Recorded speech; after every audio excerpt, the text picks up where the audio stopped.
Nandito na ako sa probinsya, tila bida sa lakas kong kumita. Kita nyo ba mga kalaban humina? Mina, manipulang galaw, bubitang kalabaw. Nakalay malakas, utak sabaw na makapal. Mukhang astang banal na dumidila sa paa nang mapagpaimbabaw. Mga hangal na kong ituring ang sarili marangal.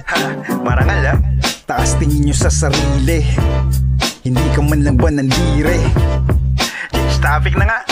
Ako'y nagbabalik na sasabihin, dalawa kong auto ay magkakaroon ng kapatid. Hanggang ngayon hindi pa rin maubos-ubos sa lapi yung bahay doon sa Etivac.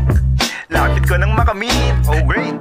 Nagtataasan mga kilay tuwing lumalapit mga tunay na kaibigan. Pamilya kong buo, lahat sila nakasuportang. Tunay kong kailangan yung patunay, sapat na aking buhay na makulay, na pwede kong daling kahit sa hukay. Sila ang tunay ko na yaman, walang sapat na salapi ang pwede na makabili sa kasiyahan nilang dulo tanggal mga pigati. Real talk. Gusto kong sabihin ng malinaw yung dahilan kung bakit pundido ang ilaw. Ikaw nga ang bumasag dahilan ng kadiliman, kainitan sa isipan, katoto nagsilisan. Sakit no? Sana ma-feel mo na mali ka. Ang weird kasi kapag may hawak kang manika, parang batang may sipsip gamit patupat na mahina. Aminin mo ang lakas ko at swabe, nanginginig kahit wapa sinabi.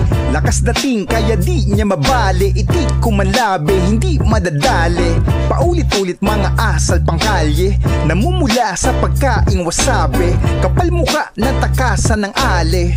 Pakisabi dyan sa idol mo na idol ko siya, kaya na-inspire akong mag-aikido. Pumunta sa may damo para ma-elbow lock ko yung mama mo. Huy, grabe ka talaga Russell. Pusong bato, di nagre-react, bakit uso ba to? Palagi nasa church na absorb yung gulo. Russell fever, walang bakuna to. Asa thermometer?